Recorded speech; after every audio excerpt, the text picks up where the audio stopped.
This is clearly the best looking DBZ game I have played. Then again, that isn't a surprise given it's the only DBZ game on PS4, so that certainly helps. The characters are nice and expressive with their facial features, although sometimes they seemed locked in a certain face and it gets awkward. Still, there are lots of nice little details in the game visually. The lighting and shadows spring to mind as something that's definitely pretty to look at. That said, the key attacks are a bit of a mixed bag. Some of them look nice, but others look a little hollow. I can imagine this might be due to having 6 people able to fight at the same time and letting all of them fire off beams simultaneously, so they had to tone down a bit just to keep it from getting insane. And since I brought up beams, I will just mention that there are no beam struggles in this game. I'm sorry to report that, but it's true. Still, to wrap this up and keep the graphics section short, these are the best graphics we've seen in a DBZ game, so you have to give it credit for that. This is one of those games that seems to have a much higher level of volume than anything else I play or watch. Not really a complaint, it's just something I feel like mentioning. Anyway, talking about the music, the game does a little something different that I really don't like. When you aren't in a fight, the music cuts out. So when you're on a mission and there's no enemies nearby, it just stops. This also means there could be another enemy on the map, but you're not close enough with them to be in the fight with them, so no music. It gets annoying, and also, the only time you're ever to really listen to the music in the game is when you're not in a fight and don't have all these sound effects, screams, and beams and everything else going around you, so you can actually sit and listen to them. The only music you do get to sit and listen to are 2 songs in the game. The first is the song for logging in, the second is the song for the town. I don't like either of these songs. They seem to got really annoying and repetitive after a short period of time. Now, maybe when I was recording and exploring the games and things like that, I may have spent more time listening to these songs than most people would have, but I still found them to get really annoying really fast. Nothing particularly wrong with their tone or anything like that, it's just the song itself annoyed me. Still, I guess the music as a whole is okay. It's just you never really get to hear it, so it doesn't really have much impact on you. So, the sound in this game is okay, none of it's distracting, but it doesn't leave much of an impact in the end. Look at this! A DBZ game with a story we haven't seen before! Sort of. So, basically, the timeline is getting all screwed up, and your character has to go around and fix it. As nice as it is for something new, the whole time I was playing it, I was hoping it would be more different. At the start of an arc, there's a little scene that plays showing something like catastrophic happening, but these events never seem to happen since your character stops them. The problem I have here is things are too similar to the original events. They had a chance to really explore things, and they never really get a chance to see how things would have changed. Also, near the end, I was starting to feel a little weird just having a character pop in, beat up the villain, and then disappear after the plot was all fixed. What I'm trying to say here is that it would have been nice if some events really changed and there was no simple fix, and you had to spend more time trying to fix something that really went wrong. I wanted to be able to explore the changes in the timeline more instead of fixing it before it splintered off. It didn't seem to take enough risk by changing the storyline. There was a chance to really change things up, but instead it was simply an excuse to inject your character into the events. The end of the story gets around this a bit by having it focus more on your character rather than having them pop up into a famous battle, fighting them much in the same way as that happened in the show, and then being off to the next arc. Still, overall, it was a nice change of pace to have something different. There's another large complaint I have, but it's fairly a large spoiler, but it basically involves the villains, and I think I'll put it in a separate video. The first part of the game is getting to it. Normally, this wouldn't be needed to be talked about, but they decided to do a semi-MMO thing. As such, the first thing you do when starting the game is pick a character, and then you decide if you want to log into the single player lobby or the multiplayer one. This is the first part of the game that can get annoying. Server troubles. While they certainly have gotten better than the first couple of weeks, they're still not the most stable ones out there. This trouble is compounded by there being no simple way to just not connect at all. The single player lobby still connects to the servers. The only way to get around this is by logging your system out of PSN and turning the game on. Then it doesn't try. Still, I suppose this means the game will work even after the servers are shut down, so that's good news. As I mentioned before, the servers have gotten better, but they are still far from perfect. It does take a while to log in, even if you will be able to now. Once logged in, you go to a hub city where you have shops, NPCs, and places to start missions. I'm neutral on this. The way they made the game, it makes a lot of sense and it seems rather necessary, but it comes with the cost of having to log into the city with a certain character, which means you're limited to what character you can pick, and that sucks. The story is all solo play, so there isn't much to say about it gameplay wise, though it does have some fun events that take place. It also has some really annoying ones. The real thing to talk about here are the parallel quests. These are side missions that have some sort of objective to them.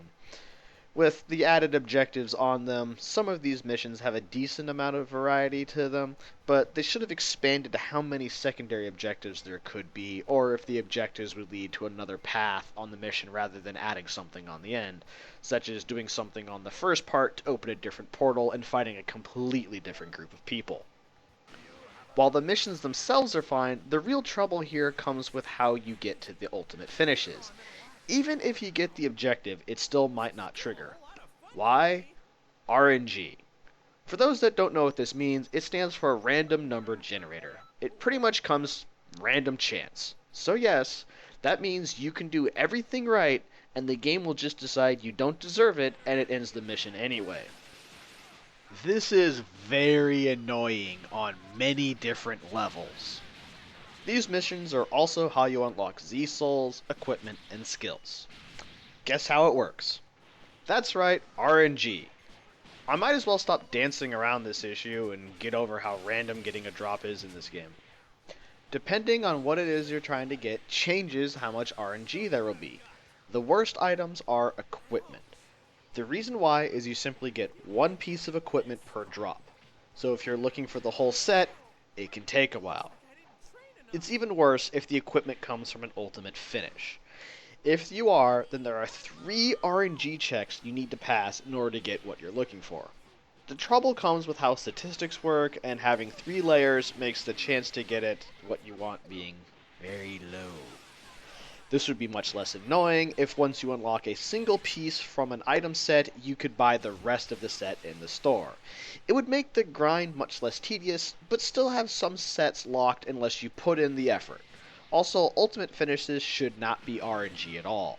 I would much rather have it be harder to get an ultimate finish and have it always work, than have it be easy and only have it work sometimes.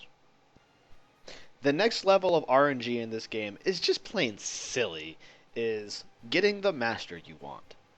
As I said, this is just ridiculous. The masters have unlock requirements before you get them to show up, which is fine, but why have them only show up sometimes? This makes it very, very annoying to try to learn the moves you still need to learn from masters. There is really no good reason to do this. There should be no RNG on a master showing up. Once you've unlocked them, they should just be somewhere around in the city for you to go talk to and learn from them. To sum up this whole RNG thing, let me just go down to where it comes from. RNG on finding masters, RNG on getting ultimate finishes, RNG on quest rewards, RNG on equipment drops, RNG if a time patroller shows up, and an RNG on their drops. Now, I haven't covered the last one at all, but some missions, a time patroller can show up, and when you beat them, they will drop 2 items. This is how you get Dragon Balls. Anyone who has tried to get a Dragon Ball is probably cursing at the screen. knowing how hard it is to get all 7 because of the randomness involved in this. Now, after that rant, you might think I hate RNG. That's not true. RNG isn't bad. I have played plenty of games that use RNG well. The trouble is, in this game, it's put in poorly and in places that don't make sense. Many of these rewards would be better served as rewards for doing certain tasks rather than hoping you get lucky. Even in loot-based games like Diablo or Borderlands, only have the highest ranked items hard to get. Here it feels like getting anything is like trying to farm for a legendary item. Masters should give you tasks to complete instead of just wanting whatever it is they want. Never really explained in game how you raise that friendship bar. Instead, you should have a goal given to you after you finish a section of training, like use this move X times or KO X enemies with Y move. Stuff like that. Makes it change up how you fight to emulate how your master fights. You know, like they're training you. It would make the system a lot better, less tedious, and more fun. It took a bit, but now the fighting. The controls are similar to Budokai Tenkaichi or a Raging Blast game. You have a weak attack, a strong attack, basic ki, dashing. What you don't have is the ability to charge your ki.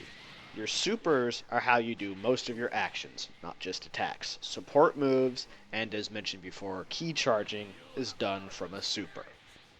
With only 4 super slots, this limits you a bit in your build. Of course, it's the limits that create builds in the first place, but there's something about making charging ki a super that seems a bit much. Not every character will need to charge ki, true enough, but charging ki should just be like a basic thing. I mean, it's just something people do in Dragon Ball. But the new thing here is the stamina gauge.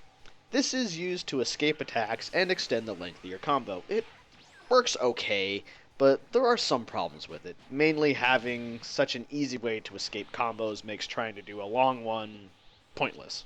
There's no timing involved in escaping from a combo. You only need 2 or 3 bars depending on how you plan to escape from it. As a special note of combat, only Saiyans get a transformation.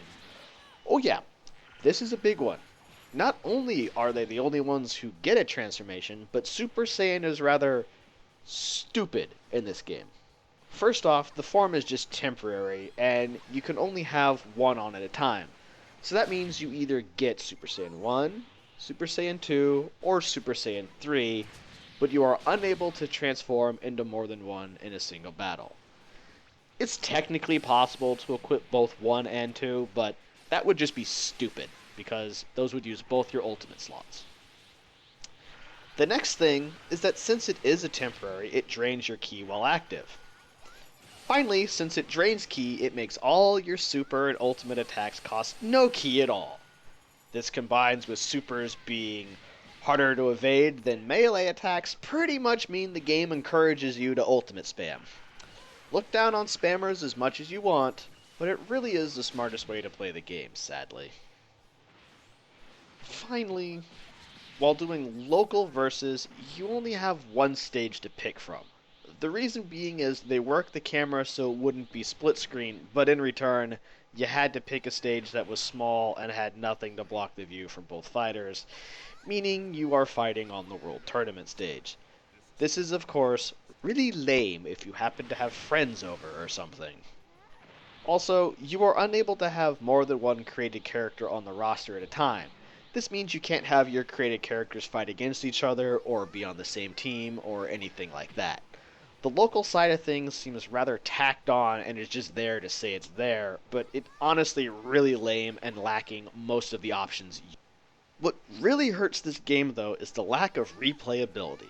Sure, there are items to collect and such, but the way of unlocking items through all that RNG just kills it. The replayability in this game is artificially created by making a crazy grind. Not even a good sort of grind, the worst tedious sort of grind. The sort where you start to hate the game as you keep going. The game would be much better served if there were reasons to play with other players to beat a really hard boss on a specific mission, or needing another player to meet some other condition you needed, or have a condition to unlock an item or something that changes how you would approach that level. So instead of just pummeling someone down, you have to go train with the master to learn a move, and then you can go beat this person to get the item you want. Things like that would make the replayability not artificial. It would change how you play the game, and it wouldn't be such a tedious grind. You'd have to think, plan out, and actually look at the game in different ways to get all the items you want. Due to this, after you beat the story in every parallel quest at least once, the game really stops being fun. There's really no point in playing anymore. You've pretty much done everything, unless you want to just grind every item out, which isn't really that fun. Well, to start things off, you get to make a character. The options you have available are 5 races: Boo, Saiyan, Human, Namek, and Frieza's race. Boo, Saiyan, and Human also have genders that you get to pick from. Each choice will have an impact on the stats of your character. Once you have a race picked, the rest of the options are pretty good. You can change the height, body size a bit, head shape, nostrils, eye, hair. It's a pretty good creator. Oh, and the things that are missing from it would be very much welcome, such as aura color, fighting style, and just more options in general. I'm not going to hold that against it, though, really. In terms of the rest of the customization, your character levels up. You get 3 points to spend when they do. Also, there's a small boost to all stats when you level up in general. The stats you can boost are health, stamina, physical attack, physical supers, ki, and ki supers. Again, this is a good mix of stats. Interesting to see physical and ki supers are split up. I think it's a nice touch, though. Though it is odd defense isn't on there at all. Next up is the equipment. You can equip items to the upper body, lower body, hands, and feet, and an accessory slot. The last slot is a little special. The Z-Souls adds a unique effect to your character based on which one you use. These have a huge range of effects and triggers. Naming them all would take forever. It does seem that no matter what sort of build you want, there's a Z-Soul for you out there. Every piece of equipment you put on will have some effect on your stats, normally raising some and lowering at least one other. This is something I don't like. Sure, there are multiple pieces of equipment with the same stats on them, but it means you should be using the high tier equipment for your character, or you're just making yourself weaker to have your character look the way you want them to. This even goes back to the creation. Every race and gender has different stats from each other, and the height affects your stats as well. It's just too much. Freedom and creativity should be more important here than min-maxing. The way this game works with equipment and item drops reminds me of playing Diablo, and that really doesn't work for this game. It's a DBZ game, so I don't expect, or even want, it to be perfectly balanced. I like having stats and seeing my character grow in power. That growth is a big part of DBZ, but here it just goes too far. The Z-Soul affecting stats I'm fine with. I would even encourage adding 1 or 2 other slots for more or similar items, but the look of the character should not play a part of this. Race is about as much as I think the character's appearance should have playing in this. I'm okay with race being different, but having the 2 genders split up like that, again, it feels like you're min-maxing based on your character's gender. And that just doesn't seem right to me. As mentioned before, you get 4 super attacks, 2 ultimates, and an evasion move. This is a bit limiting, but it's fair, and limits are how you make builds. I won't really spend much time here other than say every race should have a transformation or boost of some sort, and it shouldn't take an ultimate slot. That burst of power that comes from transforming should not just be limited to Saiyan players. As with growth, this is a big part of DBZ, and it wouldn't be that hard to make something for every race. That would give a similar feeling. The last part of customization is really sad. The actual characters have none. You're unable to do any customization to them at all. This meant I never really felt like playing as any of the other characters themselves, which made the game feel a little shallow. They seemed to be moved back into the background as side characters who only had a use to be taken along as support characters. The excitement of unlocking a character to play as them was lost. This combined with the inability to have multiple of your own created characters in a fight just mostly came down to a game having one character. I'm not sure if this is the reason why I never felt like playing as Goku or anything, but I never did. So, to wrap this up, it's a good start, but there are a lot of wrinkles to iron out. Oh, let's start with the character roster. It's weird. Gotank's Boo seems to have disappeared from games as he hasn't been in one for a while now. But at least we have Raspberry. Also, the transformations, as mentioned before, only Saiyans transform in battle, so that means Frieza has a separate slot for final and 100%, also missing second and third form. Which brings me to the biggest thing about this game that is wrong, that rippled outwards to the rest of it, and made the game a whole worse as a result. Transformations don't change the moves. Due to this, transformations became a power-up move instead of an actual form change. This meant that when transformed, the character was basically the same, just slightly stronger. So given how different Final and 100% Frieza are, the only way to have it work was to make them different characters. This also meant there was no point in having more than one Super Saiyan equipped at a time, so you just have one on. Also, the only way to have different movesets for characters like Goku was to give them an insane amount of outfits that would just change their moves, which meant no more barefoot Super Saiyan 3. It also means Super Saiyan have the silly infinite ki thing that it does, moving away from handling transformations like they did in Budokai Tenkaichi and Raging Blast series, had this effect that dragged the whole game down. I plan on making another video looking into this more, but this really hurt the game. A big thing that tones down the attacks here, I think, is that there can be multiple people fighting at the same time. It does happen to be better than Battle of Z, sure, but it still needs something. The biggest part is more cooperation. There should be some tag team attacks or maneuvers or something to encourage people to actually team up. As it is right now, people can just fight on their own, and there's no real difference between fighting alone with other people, outside of it being easier because there's other players around, obviously. This review is already starting to get longer than I'd planned, so I'll keep this short. How much of a DBZ game is this? Well, it feels like one, and it's clear this is DBZ and not something else, but at the same time it feels a bit shallow, like they're just scooping the surface of Dragon Ball, and some of the heart and soul of the show just isn't there. It's missing the painful blows, the really over-the-top attacks. The craters made from supers are pretty lame. It's just like toned down Dragon Ball, and that's disappointing. Sadly, overall, the game falls short. It has a gimmick in that the actual fleshed out character creator, but the rest of the systems leave too much to be desired. The game lacks staying power and quickly becomes dull and tedious after beating the story. It's a shame, too. It shows promise, but there just isn't enough here. Maybe in the sequel, but for now, it's fun for a bit, but wears out itself quickly.